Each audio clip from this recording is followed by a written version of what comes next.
The next section is based on some picking ideas with some legato as well. So slide up. It's a little indistinct on the recording, I've got to be honest. It's kind of sliding up from, it sounds like 3 to 6 actually, but that wouldn't make sense. So if we'll just slide up to the 5th, the 7th in fact, on the A string. 7th on the 5th string, I was going to say, but that's confusing. 7th on the A string.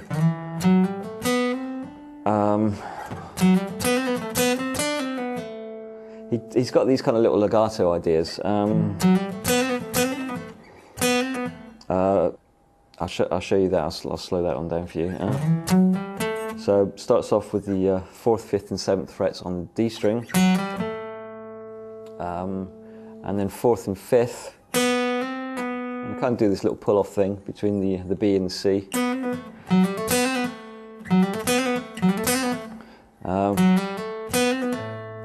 then go back to the B on the 4th fret, hammer the 5th, the C, hammer the 7th, pull off to the C, and pull off to the B.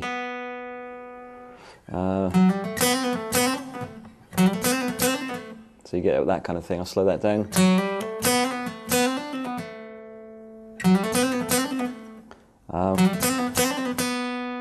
Go back to the B. I'm going to slide up to the 7th there. I'm going to play the E on the 9th fret of the G string. And now we have a little pattern on the top 2 strings. Again, I'll just give you the numbers rather than the notes because musically it doesn't actually make sense. 7, 8 and 10 on the B string, and 7, 8 and 10 on the top E string. And it sounds like he's hammering on the B string. In other words, you pick the 7, hammer the 8, hammer the 10, and then pick all the notes on the top E string.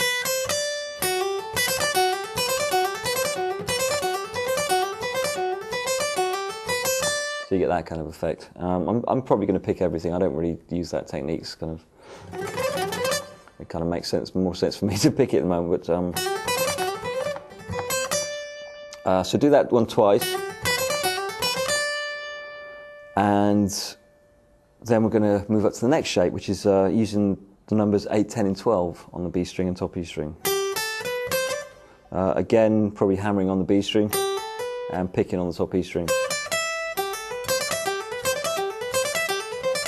Again, that just happens twice. So join the 2 together, 3 and 4 and.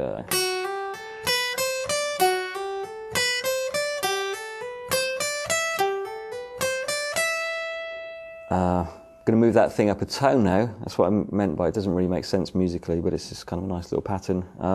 So now we're on the 10, 12 and 14th frets.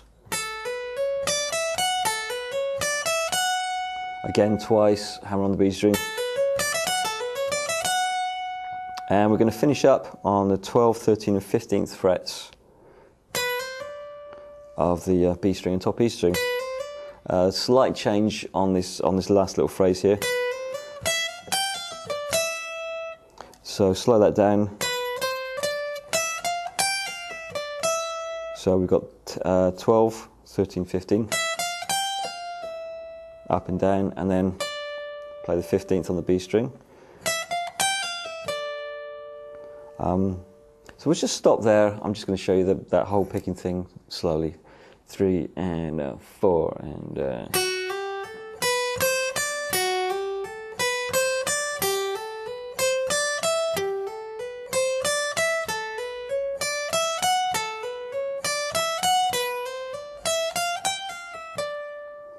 And then the last little phrase of this particular section is this. So you might recognise this as an F major 7 chord, 12th on the top E, 13th on the B, 14th on the G, and 15th on the D. And then you're just going to hit the open top 2 strings.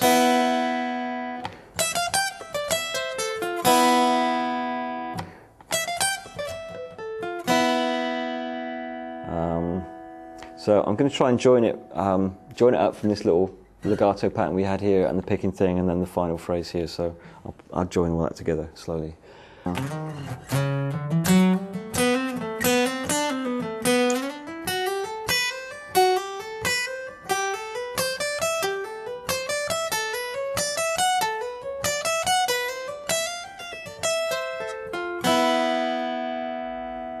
Okay. You might notice it does change a little around here.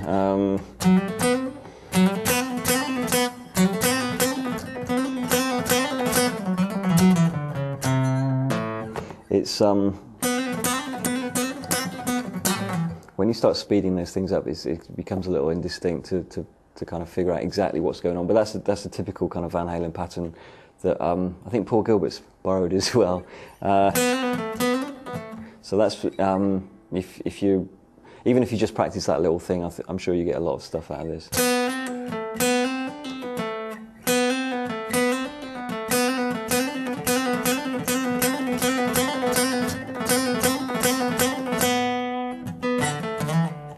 I wish I had lighter strings on this acoustic at the moment, but never mind.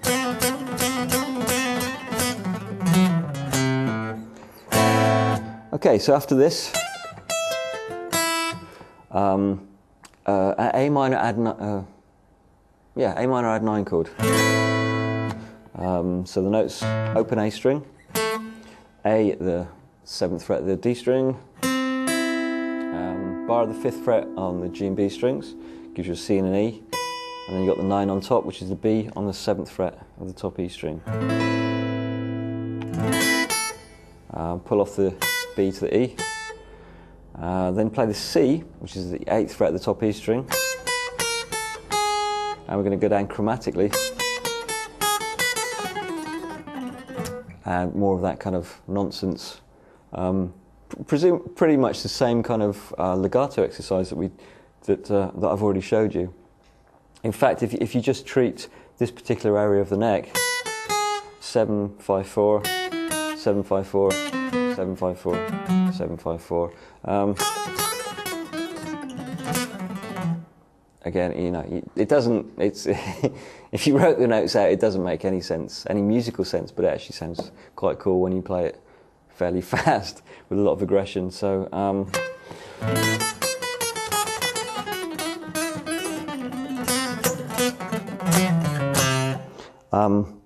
It's got a really hard pick attack on certain notes as well. It's, as I said before, it's a little indistinct as to exactly what's going on. But if you practice these kind of patterns, that's the same one as we did earlier.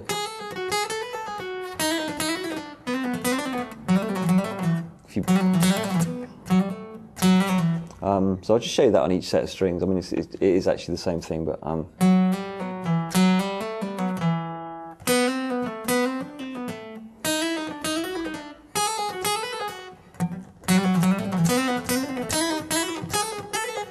So that's that kind of thing, but going down.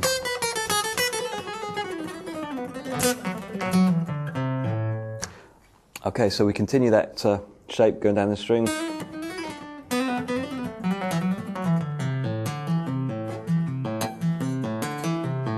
Then we end up with this really tough left-hand exercise. Going to be using the 3rd, 5th and 7th frets of the A string. Start off with the 5th fret, the D. Hammer with the little finger, the E on the 7th fret, pull off the 3rd fret, the C, and then pull off the open.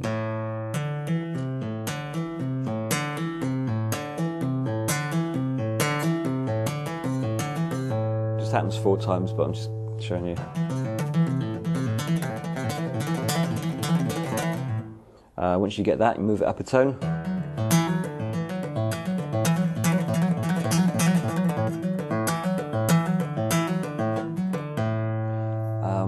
From here, we're into tapping hell, if you like. Each string is going to be started off with a tap. Okay, so I'm going to start off here at the 12th fret. Again, I'm just going to give you the numbers because it's essentially the same. Once you've got the numbers on one string, it's essentially the same carried over. So that's the first one: 5th, 9th, 12th on the A string. Get used to that, and then swap it over to the D string.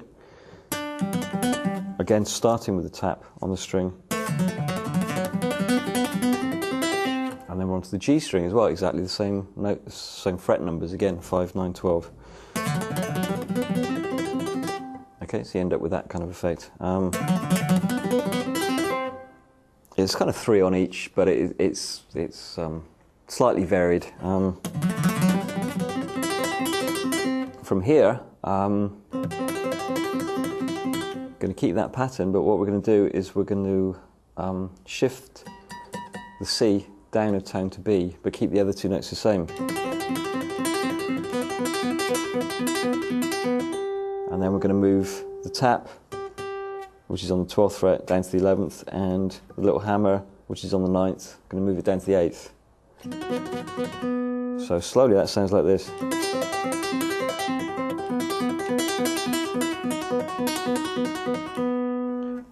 Yes, it is a bit of a stretch. Yes. You can't see from where you are, but if I move the guitar over slightly, you can probably see that the thumb pretty much lives behind the second finger. If you always play with the thumb behind the second finger, it allows the hand to open out much easier. If you always play with the first finger, thumb behind the first finger, you're really going to have problems with this kind of stretch. So make sure the thumb is in the center of the hand, pretty much behind the second finger for this. So I'll just show you that little tapping section again. Here we go.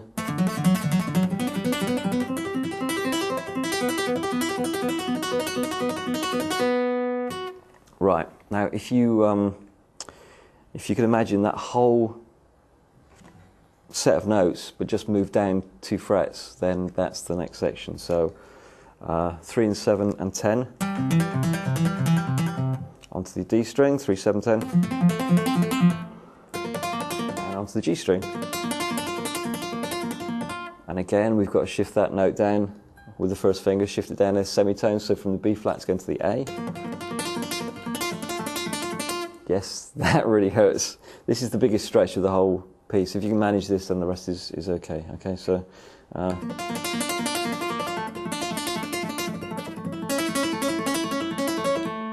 actually have really small hands. I've just kind of worked on my stretch over the years.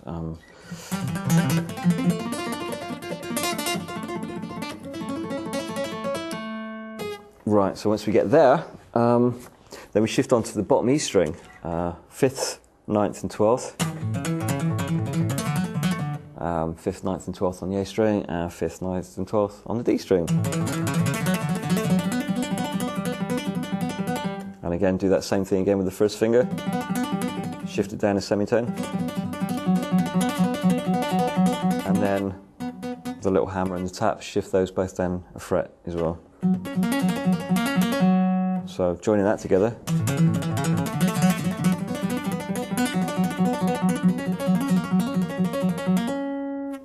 From here, we're going back onto the A string, 5th, 9th and 12th. Shift the first finger down.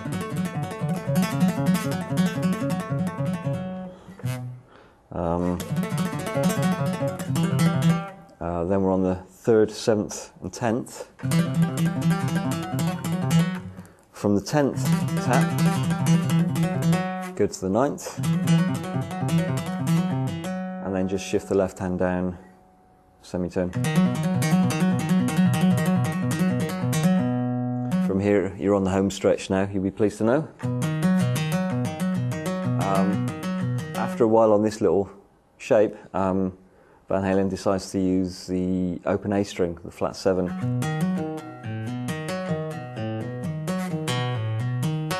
So from here,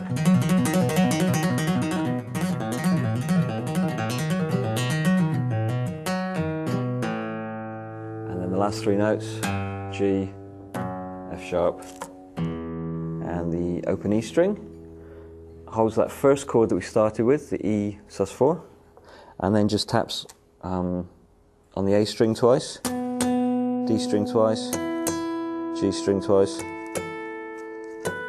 once on the B, and once on the top E. Okay, so what I'm going to try and do now, I'll do the whole of that end tapping section, starting off with this.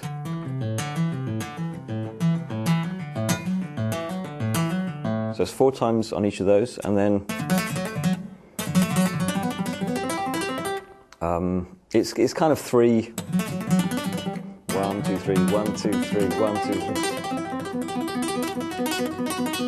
3. To be honest, he kind of changes when he feels like it, but I'll try and keep it to an even number so you can get used to it. Okay, so.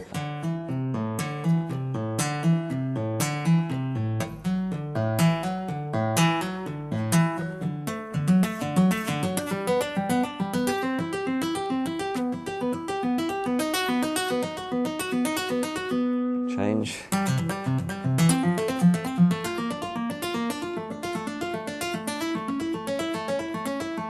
Change.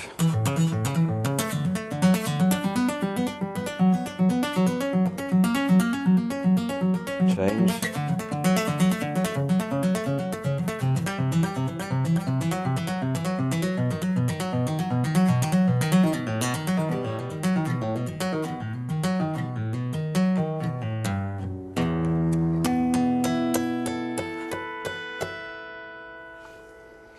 Isn't that fun? Okay, that's the whole piece. Very best of luck with this. It is a bit of a nightmare, which is possibly why when Van Halen played it on classical guitar, he decided to tune the whole thing down a tone. So in other words, your new open strings would be D, let me work this out, G, C, F, A and D. Okay, low to high. So if you tune your classical guitar to that, and feel free to play along with the little play along thing that I'm going to do. I'm just going to do the whole piece now on classical guitar so you can actually hear how it all joins together. And the very best of luck to you. Cheers.